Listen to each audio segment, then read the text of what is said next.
No, in a nutshell, no. You don't need to take that aggressive approach, and you have to question why this is happening. Brand placement in communication to consumers has been there since the year dot. In a sense, a different aspect of that is brand ambassadors. And you say, is the brand ambassador hijacking the brand? Is he bigger than the brand or smaller than the brand? Why do brands use brand ambassadors? And similarly, why do brands use quote-unquote branded content? And I think there's a level of insecurity that creeps in when brands get into content, because you keep wondering, is the message getting across? Am I being visible? And what people and marketers don't understand or don't realize, and advertising agencies don't realize, is that actually consumers understand why that is there. And if you are going to be thrusting it in their face, it becomes a negative factor. So I think that what brands need to do is to be able to be much more within the development of the story or the narrative as a natural inclusion, rather than saying, "Acha ye korne to khao," or whatever they might be saying. I don't know what they might be saying, but because that actually jars. And again, and I'm sure you'll be having some form of audience research and all that will tell you that customers actually shy away from that. And so I'm glad that you raised this, because it's not cheap to do this. It costs a lot of money to do something like this, or indeed hire brand ambassadors. And you have to figure out, do I not have a story on my own that I need to actually put it into content in this particular way, or do I need to hire a quote-unquote brand ambassador? We had a very, very famous example in India, and I won't talk so much about branded content but brand ambassadors, because in my mind it's very similar, is how we used film stars and cricketers for Pepsi. And the thinking was that normally the celebrity was the star, but the brand should be the star. Now, in branded content, the brand cannot be the star. It is that content that is the star. And similarly, if you translate it to advertising, that communication is the star. So if you go back to, I don't know whether you remember things like Nothing Official About It, or using Shah Rukh Khan and Sachin Tendulkar making idiots of themselves. Now, one of the big things is that celebrities don't want to make idiots of themselves, but Pepsi, being the choice of the new generation, made them not idiots of themselves, but poke fun at themselves. That resonated with the target audience. Similarly, coming now to branded content, how do I make my brand resonate with the people who are watching, rather than give it only as information? That is what is happening now. To my mind, that is a challenge. So, long answer to small question, no. Obviously, the brand should not cannibalize the content, but you have got to be able to think of why that brand is there in that content in the first place, and then build your narrative and your structure around that.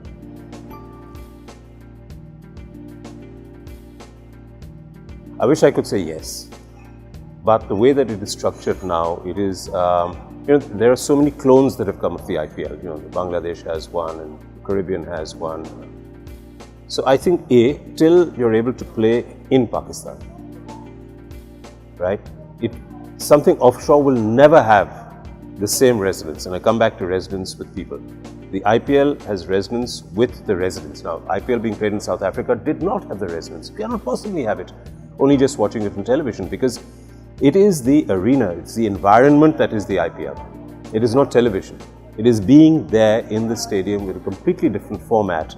So it is part circus, part sport. And watching circus on television and watching a circus live is two completely different things. So similarly, till it actually is played here, I don't think that it will catch on. In which case, and I do hope, purely as a cricket lover, that if Pakistanis can play in the IPL and Indians can play in the Pakistan Super League, that is when actually the next stage will arrive for a tournament like that. There's always a declining curve. There is always a declining curve, because otherwise you become wallpaper. If you ask me now who is sponsoring the IPL, I don't know. But I know in the initial years who did that. Pepsi was there. Again, how do you use that property? And how do you build around that property so that it just doesn't become a 5-week thing, but you're able to engage with customers over a period of time? But not just as visibility, I need to do things. I need to do things in the stadium that will engage with the customers who are there. They're a captive audience. They're not going anywhere for 3 hours or 4 hours. Am I doing enough there, or is just signage good enough for me? And unfortunately, 99.9% of the time, it's just signage that is good.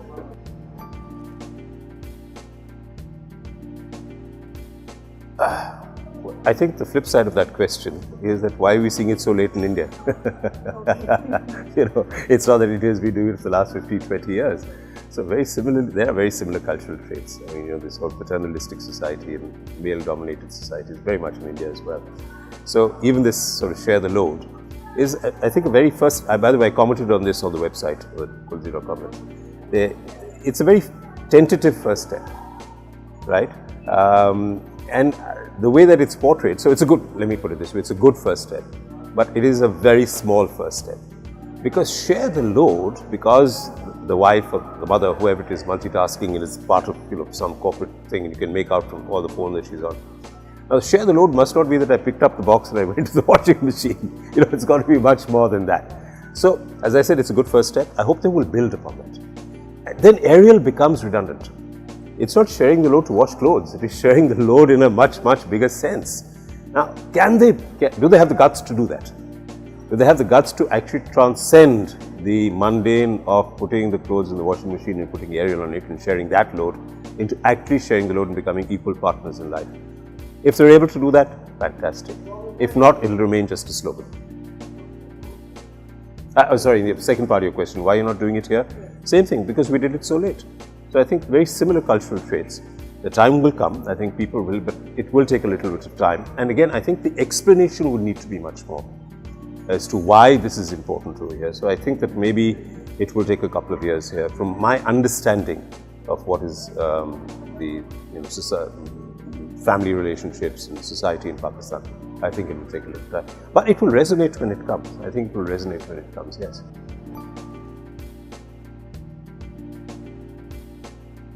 Attitude. You need to change attitude. I'll give you an example. I was driving in from the airport yesterday and I saw all the billboards for lawn collections. And I kept thinking that I see a name and exactly the same sort of visuals in the next one for another name. So there is no brand association that you're building because they're very nice looking ladies wearing very nice clothes, and that's it. So whether it is a Junaid Jamshed or whether it is a Gul Ahmed or whoever it might be, it's all the same. And I think there's a huge opportunity to do something there, but nobody's doing it. And therefore, so coming back, you have to have the guts to do something different.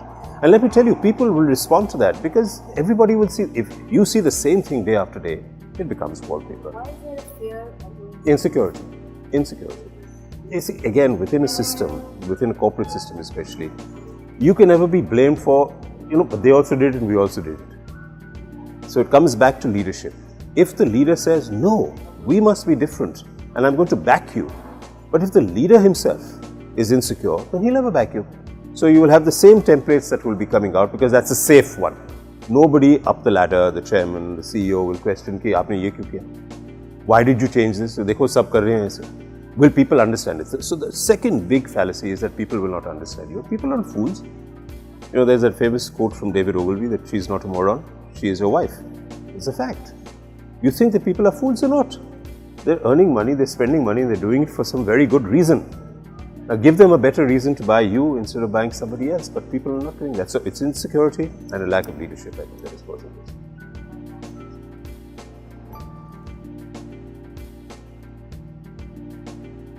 Well, we already see a lot of them in Indian films. We see a lot of music coming across and people resonate with people who are singing or in films and they're doing very well. I'm not so much of a film buff and all that, but there's this very good-looking young man, Ali Fazal is his name? Ali Zafar. Ali Zafar, yeah, right, okay. So they're making waves and people accept them. And people like the music that comes, people like the portrayal in films, so why can't it be the other way around? Of course it can be the other way around. And I'm waiting, you must remember many years ago, I'm talking now about maybe 30 years ago, or maybe 35, when Imran Khan was used to model for synthol soaps in India. Imran, the irresistible Khan, has found his match. Synthol. Imran's freshness soap. Synthol. It's been done before, right? So the whole point is that do you have the charisma to be able to make it somewhere else? So I'm 100% certain that if you have people who are appreciated because of their music, because of the way that they're acting in films, people will accept it. I have no doubt about whatsoever.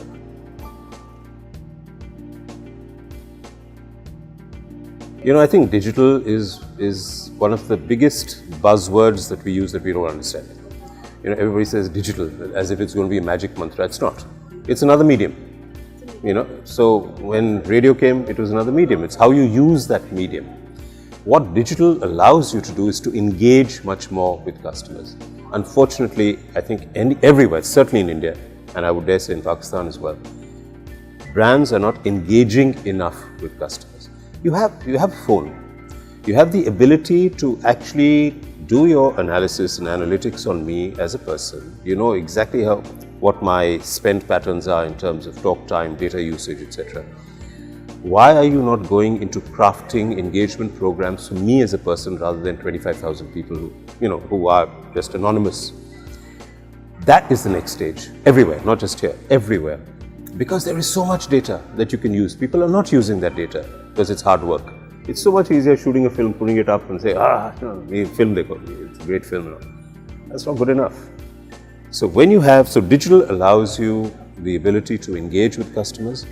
That is the true potential and power of digital, which is not being used in the way that it should be used.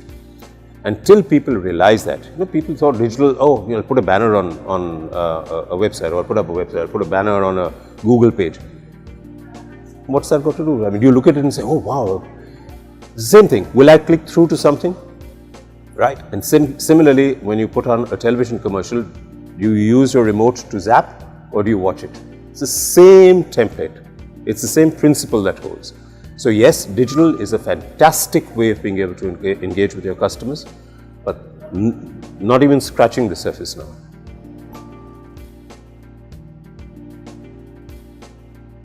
Bravery. I'm looking for bravery.